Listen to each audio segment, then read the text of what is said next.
사진을 보시면 그 작년 말에 개봉해서 사실 기대 이상으로 그 흥행했던 그 신의 악단이라는 영화가 있습니다. 그 북한이 이제 대북 제재를 받아서 어려움에 처하게 되었는데 국제 사회로부터 2억 달러의 이제 보조금을 받으려고 했습니다. 근데 지원 조건이 있었어요. 북한 사회에 종교가 자유롭다는 것을 보여주기 위해서 이제 교회를 또 세우고 예배를 드리는 거죠. 그래서 지하 교회 성도들을 감시하고 또 체포하는 그 보위부가 이 일을 맡게 됐는데요. 한 악단을 그 찬양단으로 이제 둔갑시켜 가지고 그 교회 방문하게 될 때 뭐 실제로 예배를 드리고 있다는 것, 찬양을 드리고 있다는 것을 보여주어야 했습니다. 그러니까 사실 찬양단은 아닌데 그 찬양단처럼 보여야 되니까 그 보위부 장교가 전투적으로 속도전으로 혁명적으로 뭐 임하라고 이렇게 막 이야기를 합니다. 여러분 막 진짜인 것처럼 이제 보여줘야 되니까 그 악단 안에서 막 말씀을 읽고 묵상하고 또 막 기도회를 갖고 또 찬양 연습할 때 막 진정성 있게 연습을 하거든요. 그런 과정에서 마음의 변화가 있는 거예요. 그 싱어가 부족해서 그 보위부 장교가 그 싱어에 이제 투입이 되는데요.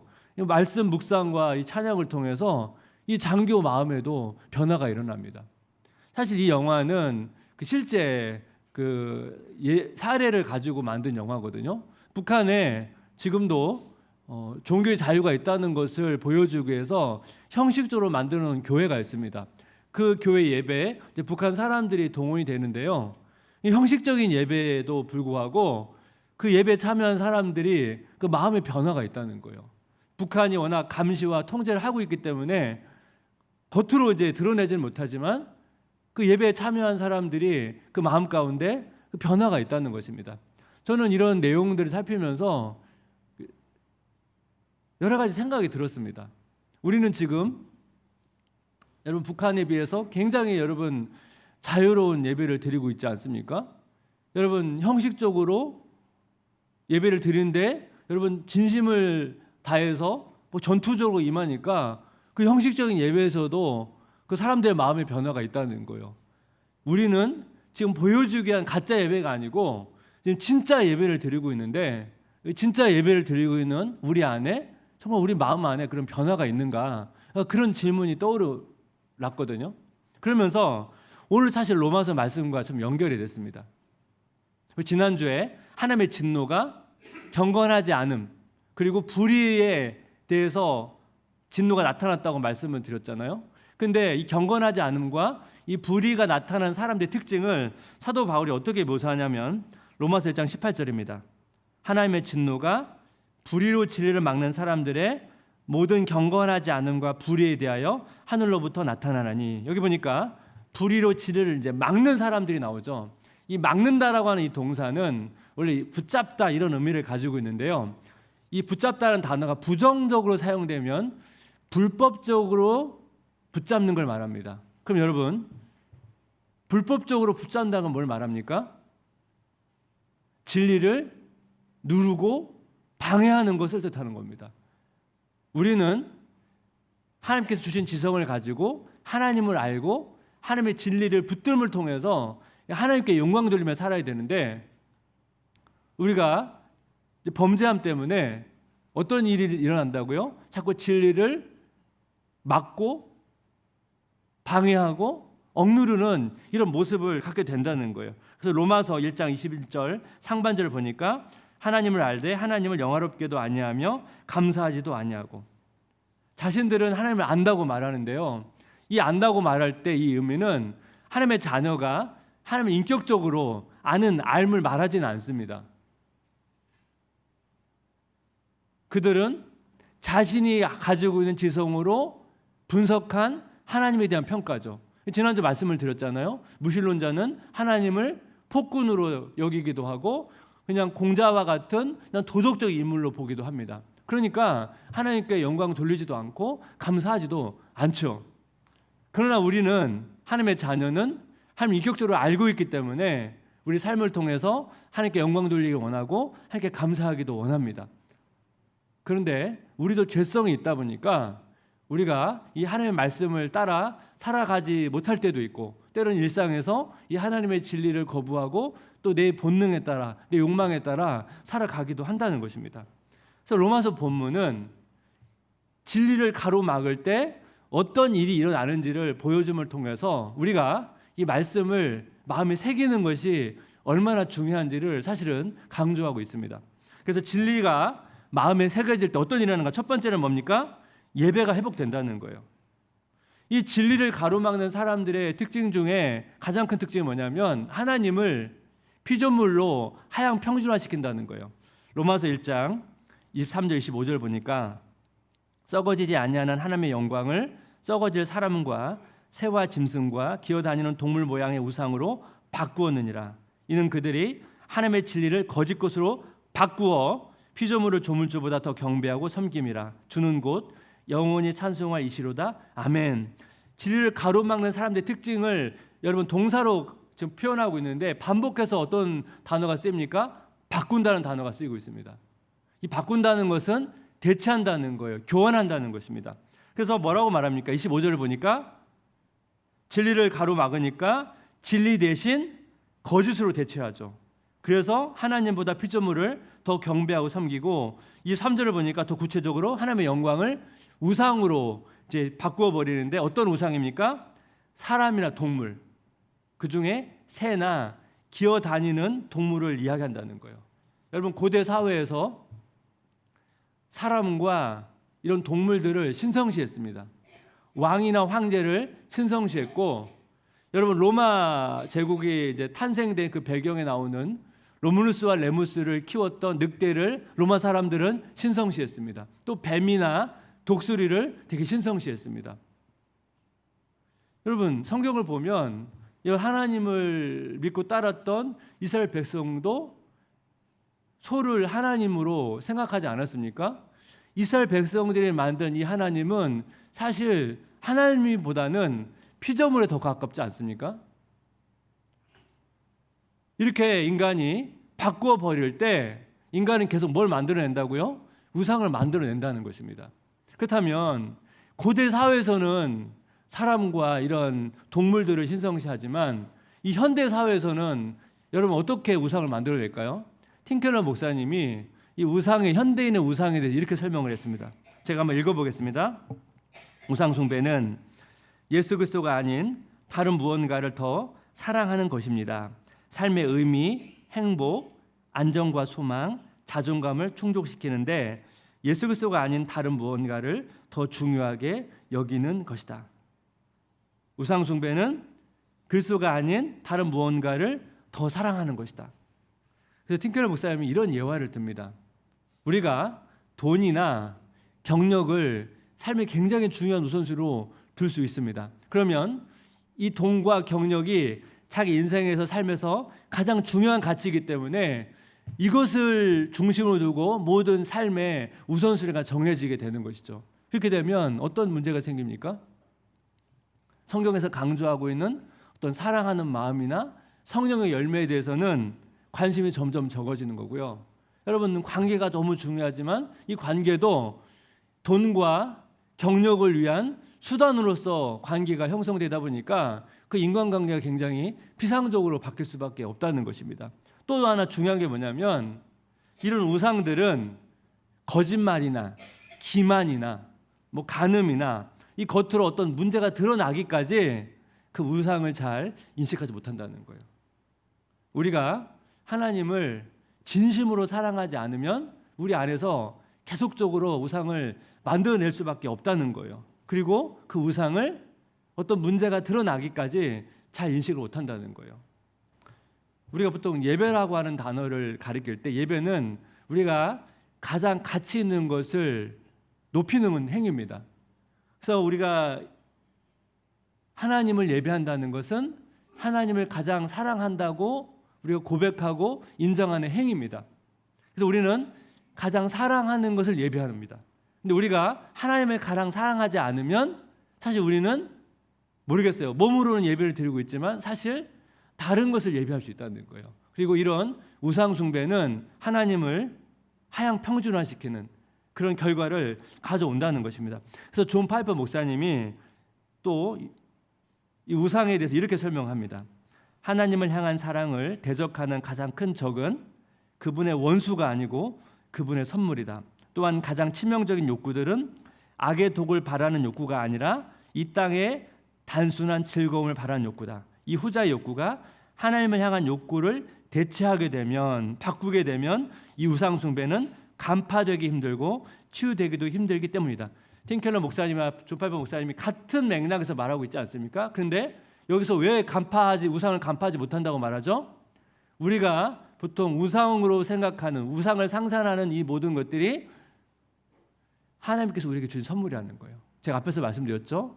돈이나 경력, 사랑, 인정받고 싶은 마음, 안정감, 여러분이 다 좋은 것들이에요. 하나님 우리에게 선물들이거든요. 근데 이러한 선물들이 예수님보다 더 중요하게 여기게 될 때 이 선물들이 우상으로 바뀌어 버린다는 거예요. 그리고 이런 우상들은 서로 연결되어서 여러 가지로 나타날 수가 있다는 것입니다. 우리가 다 여러분 주어진 일들을 잘 해내기를 바라지 않습니까? 저도 마찬가지입니다. 저에게 주어진 일들을 당연히 잘 해내고 싶고 또 당연히 그 일을 위해서 최선을 다하는데요. 여러분 일이라는 것이 그렇거든요. 일하는 것이 사실 끝도 없고 어디까지 잘해야 되는지 그 한계가 사실 없다 보니까 여러분 일을 열심히 하고 최선을 다하는 건 좋은 건데 일을 열심히 하다 보면 점점 어떻게 돼요? 하나님과의 교제 시간이 줄어들고 그렇게 될 수밖에 없는 일들이 많이 생기거든요. 이게 문제인 거예요. 하나님과의 교제를 잘 누리면서 일을 최선을 다하면 괜찮은데 점점 하나님과의 교제 시간이 줄어들면 어떻게 됩니까? 일과 경력, 인정받고 싶은 그런 마음들은 좋은 건데 이것이 뭐예요? 하나님을 대체해버리긴다는 거예요. 그래서 뭔가 일이 실패되거나 뭔가 번아웃이 오거나 이런 일이 생기기 전까지는 내가 지금 일이나 어떤 경력이나 인정받고 싶은 마음이 우상의 자리를 차지하고 있다는 것을 잘 인식하지 못한다는 것입니다. 제가 경험했던 거거든요. 그래서 우리가 하나님만 예배의 대상이고 하나님이 최고의 사랑의 대상이 아니면 우리는 계속 우상을 만들어낼 수밖에 없기 때문에 끊임없이 우리 마음을 점검을 해야 돼요. 어떤 점검을 해야 됩니까? 지금 내가 만들어내고 있는 우상이 뭔가 그걸 알아야 되잖아요. 그래서 내가 마음 가운데 일어나고 있는 이 우상이 뭔지를 찾아야 돼요. 영적인 눈으로 찾아야 됩니다. 그리고 찾았다면 그것을 내려놓고 다시 하나님의 자리에 모시는 이런 훈련이 필요하다는 거예요. 여러분 예배가 바로 뭡니까? 우리의 안에 있는 우상을 내려놓고 하나님께 합당한 예배를 올려드리고 또 하나님을 최고의 사랑으로 대상으로 인정하는 거, 이게 예배 아닙니까? 여러분 이 더운 여름 가운데 날씨도 덥고 되게 무력해지기 쉽고 이런 상황 속에서 여러분 예배를 한번 돌아보시면 좋겠습니다. 그리고 여러분 마음 가운데 있는 어떤 우상들이 있다면 그 우상을 내려놓고 하나님을 정말 진심으로 또 전심으로 사랑함을 통해서 성도님의 예배가 살아나는 그런 은혜가 있기를 주님의 이름으로 축원합니다. 진리가 마음에 새길 때 어떤 일이 일어나냐면 두 번째 뭐냐면 사랑의 질서가 회복이 됩니다. 이 진리를 가로막는 사람들의 또 다른 특징이 있는데 여기서도 이 바꾸다라는 동사를 또 사용하거든요. 로마서 1장 26절 하반절부터 27절입니다. 곧 그들의 여자들도 순리대로 쓸 것을 바꾸어 영리로 쓰며 그와 같이 남자들도 순리대로 여자 쓰기를 버리고 서로 향하여 음욕이 부릴 듯하며 남자가 남자와 더불어 부끄러운 일을 행하여 그들의 그릇 때문에 상당한 보응을 그들 자신이 받았느니라. 여러분 진리를 가로막을 때 어떤 일이 생깁니까? 하나님께서 만드신 사랑의 질서를 바꿔버린다는 거예요. 그래서 바울이 지금 동성애를 예를 들고 있거든요. 왜 동성애를 예를 들었냐면 여러분 그리스 시대나 로마 제국 시대에는 이 동성애를 부정적으로 보지 않았습니다. 그래서 바울이 하나님의 창조 질서, 이 사랑의 질서를 뒤바꾼 예로서 사실 동성애를 언급하고 있습니다. 이후에 로마 제국이 이제 기독교를 이제 국가 종교로 받아들이고 나서 그 외에 여러분 세계 역사를 보게 되면 이제 기독교가 서구 문화를 어떻게든 세계관 가운데 자리 잡게 되지 않습니까? 결국 여러분 이제 중세 때 이제 무너지면서 그 다음에 근대로 들어오면서 이제 하나님 초월자를 진리의 영역에서 배제시킴을 통해서 그 다음부터 여러분 강력하게 하나님께서 만드신 창조 질서, 이 사랑의 질서를 반대하는 그런 목소리들이 계속 뭐 지금까지 계속되고 있지 않습니까? 제가 요즘에 이제 많이 느끼는 게 뭐냐면, 저도 이제 종종 영화를 보거나 드라마를 보게 되면 이 동성애를 굉장히 아름답게 묘사하는 그런 내용들이 굉장히 이제 많이 등장하는 것을 보게 됩니다. 예전에는 거의 그런 게 없었는데 지금은 굉장히 많이 등장하다 보니까 어떻게 보면 동성애도 어떻게 보면 사랑의 어떤 하나의 또 좋은 모습으로 이렇게 그려낸다는 것이죠. 그러다 보니까 이런 부분에서 가치관의 혼란들이 올 수 있다는 것입니다. 근데 여러분, 바울이 지금 동성애를 예를 들고 있는데, 그럼 여러분 이성애는 그럼 다 괜찮은 건가? 여러분, 그렇지가 않습니다. 제가 앞에서 첫 번째 대지에서 우상 중에 사랑을 예를 들었잖아요. 이성 간의 사랑도 우상이 될 수가 있다는 거예요. 기독교에서 가수로 또 작가로 되게 영향력이 있는 그 제키 힐 페리라고 하는 사람이 있는데요. 이 제키 힐 페리가 동성애자였는데 하나님을 인격적으로 만나고 변화가 됐습니다. 그래서 그녀의 그 자전적 에세이를 보면 이런 내용이 나옵니다. 거룩함을 추구하는 대신 이성애를 추구하는 사람은 동성애를 적극적으로 추구하는 사람만큼이나 하나님과의 올바른 관계에서 멀리 떨어져 있다. 동성 간 끌림을 느끼는 그리스도인들이 그리스도가 아닌 이성애를 목표로 삼아 추구하면 결국에는 한 우상을 다른 우상으로 대체하는 결과를 초래할 뿐이다. 여러분, 동성애자에서 이성애자 바뀌었다고 해가지고 이 문제가 그냥 자연스럽게 해결되는 게 아니고 이성애자도 사랑이라고 하는 우상에 걸려 넘어질 수 있다는 거예요. 이게 무슨 얘기를 하는 거예요? 인간은 누구나 다 사랑에 대한 갈급함이 있습니다. 그 사랑이 채워지기를 바라는 마음들이 있어요. 그런데 이 하나님의 사랑을 대체한 어떤 사랑, 이성 간의 사랑을 할지라도 그 마음을, 그 빈 마음을 채울 수가 없다는 거예요. 그 프랑스의 고전 연애 소설인데요. 프랑스와즈 사강의 브람스를 좋아하세요라는 이 소설을 보게 되면 그 여자 주인공이 한 39세가 됐는데요. 오랜 시간 그 연인 관계였던 로제가라는 남자친구가 있는데요. 이 로제라는 사람은 이 폴과 사귀면서도 되게 이제 어떻게 보면 자유분방하죠. 다른 또 여성과도 사귀고 있는데요. 이제 폴이 이거를 이제 알게 됩니다. 그런데 이때 이 시몽이라고 하는 이 폴과 한 10살 이상 차이 나되는 그 시몬이라는 사람이 이 폴을 되게 좋아합니다. 굉장히 열정적으로 폴에게 이제 사랑을 고백하는데요. 이 폴이 로제와 시몬 사이에서 고민하는 거예요. 고민하는데요. 어떤 선택을 하게 되냐면 의외의 선택을 하는 거예요. 로제를 선택을 하거든요. 그럼 왜 로제를 선택할까? 사실은 좀 납득이 되지 않잖아요. 근데 폴의 마음 가운데 여러 가지 복잡한 마음이 있는 거예요. 시몬이랑 나이 차가 너무 많이 나다 보니까 내가 이 시몬을 제대로 감당할 수 있을까? 이런 거에 대한 고민도 있는 거고, 이 시몬이 지금 자기를 열정적으로 사랑하고 있지만 이 사랑이 만약에 식어버리면 어떻게 될까? 또 노제처럼 그렇게 바뀌지 않을까? 그런 여러 가지 불안감도 드는 거예요. 그래서 로제를 선택한 거거든요. 근데 여러분, 로제를 선택했을 때 정말 기뻐서 선택한 겁니까? 로제를 선택하지만 그 선택도 되게 공허한 거 아니겠습니까?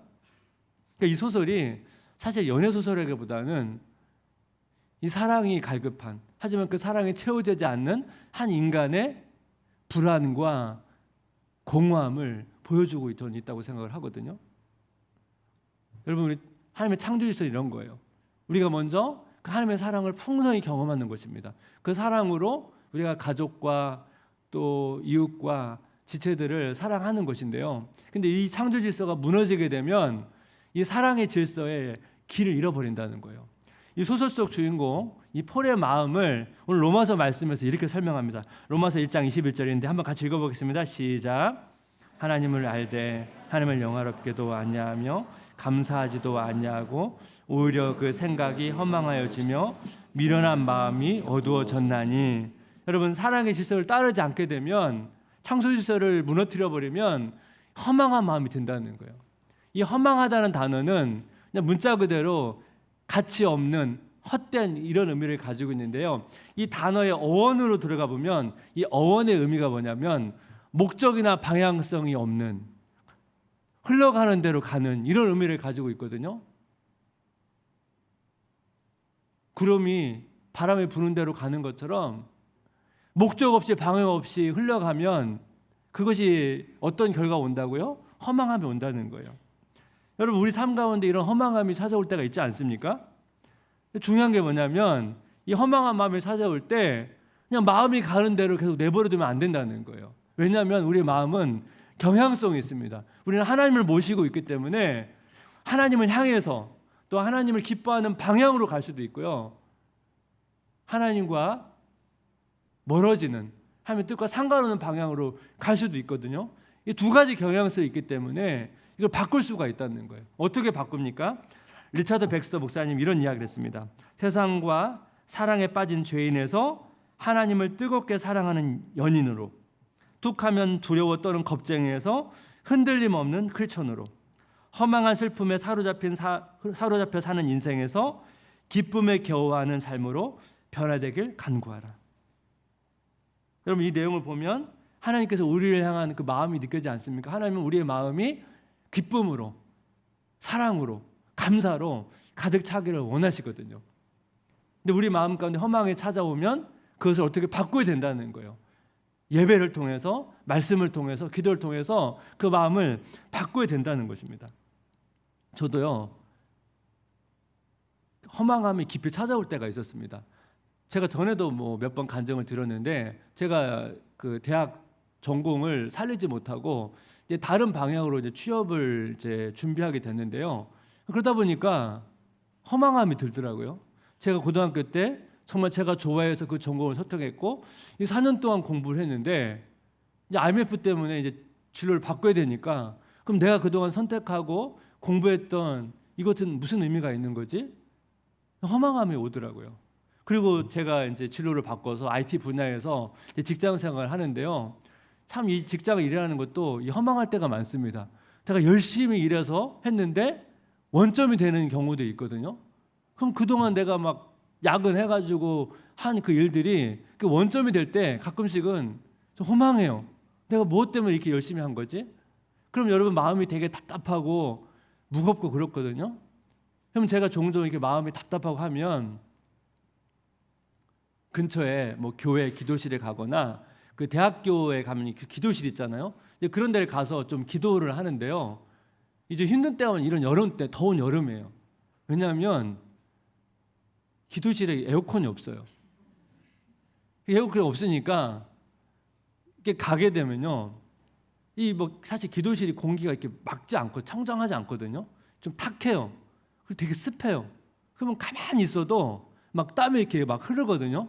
근데 여러분, 제가 마음이 답답해서 가는데 땀이 더 나면 안 되지, 그러면서 얌전히 기도할 수는 없잖아요. 그러니까 뭔가 마음을 막 토해내고 그래도 마음을 쏟아놓고 기도하고 싶지 않아요? 막 그렇게 막 기도하면 막 땀이 막 비 오듯이 오거든요. 그러면 막 옷이 다 젖어요. 그래서 사실 마음이 정말 무거운 마음으로 기도실에 갔는데 나올 때는 정말 마음이 가벼워지고 막 기쁨이 충만해서 나오는 일들이 많이 있었습니다. 그래서 제가 종종 가기도 하는데 늘 갈등이 있는 거예요.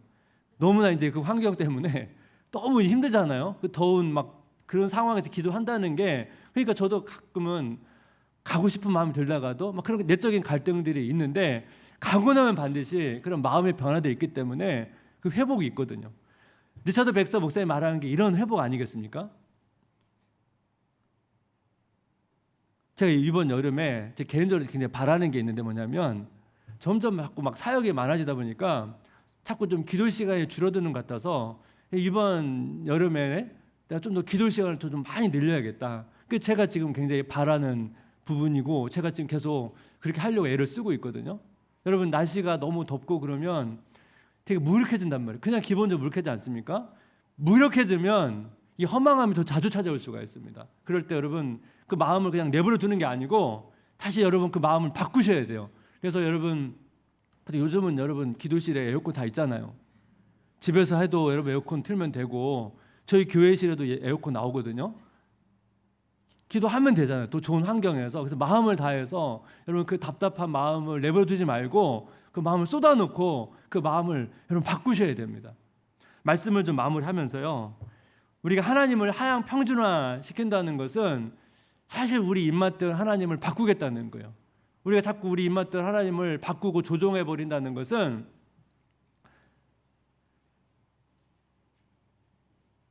우상으로 하나님을 대체한다는 거거든요. 그렇게 되면 어떻게 해요? 창조 질서를 바꿔버리잖아요. 창조를 바꾸게 되면 그 인생에 이 공허함과 허망함이 찾아온다는 거예요. 그래서 여러분 우리가 이 영적 원리를 이해를 해야 돼요. 우리는 자꾸 죄로 넘어져서 자꾸 바꿔요. 하나님 대신 다른 무언가를 자꾸 만들어내요. 우상을 만들어내요. 여러분 이것을 위에서 하나님께서 우리에게 말해주신 것이 십자가의 사랑이에요. 그래서 십자가는 교환이에요. 위대한 교환이에요. 우리가 가지고 있는 우상과 허망함을 가져가 주시고 우리에게 하면 놀라운 사랑을 주신 거잖아요. 그래서 십자가의 사랑이 왜 이렇게 중요하냐면 우리는 계속 바꾸어서 우상을 만들어내기 때문에 그 십자가의 은혜로 우리의 마음을 회복하지 않으면 안 된다는 거예요. 그래서 여러분 이번 한 주간 동안 여러분 자신을 위해서 기도하십시오. 여러분 자신을 위해서 기도하고 지금 여러분 다음 세대 수련회가 진행되고 있거든요. 여러분 우리 교육자분들과 선생님들이 너무 애쓰고 있는데 저 그 모습 볼 때마다 되게 감동이 됩니다. 그래서 우리 교육자분들과 선생님들이 이 십자가의 복음으로 충만함으로 이 아이들에게 흘려보낼 때 우리 아이들 4명 가운데 예배가 살아나고 이 사랑의 질서가 회복되기를 여러분 기도해 주시고 좀 격려해 주시면 좋겠습니다. 이번 한 주간 동안 그 십자가의 복음을 정말 마음에 담고 우리 예배가 회복되고 사랑의 질서가 회복되는 그런 은혜 주시기를 주님의 이름으로 축원합니다.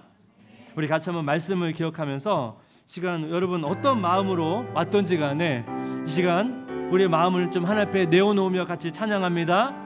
보소서 주님 나의 마음을 선한 것 하나 없습니다. 선한 것 하나 없습니다.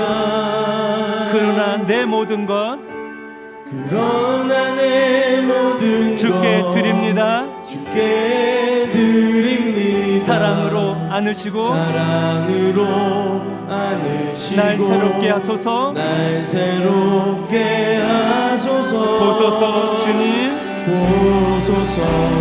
나의 마음을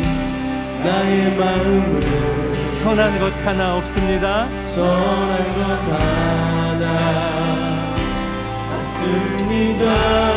그러나 내 모든 것 주께 드립니다. 그러나 내 모든 것 주께 드립니다. 사랑으로 안으시고 날 새롭게 하소서. 주님 마음 내게 주소서. 내 아버지 주님 마음 내게 주소서. 나를 향하신 주님의 뜻이 이루어지도록 주님 마음 내게 주소서. 우리 다시 한번 고백합니다. 보소서 주님 나의 마음을 선한 것 하나 없습니다. 선한 것 하나 없습니다. 그러나 내 모든 것 주께 드립니다. 그러나 내 모든 것 주께 드립니다. 사랑으로 안으시고 날 새롭게 하소서. 주님 마음 내게 주소서.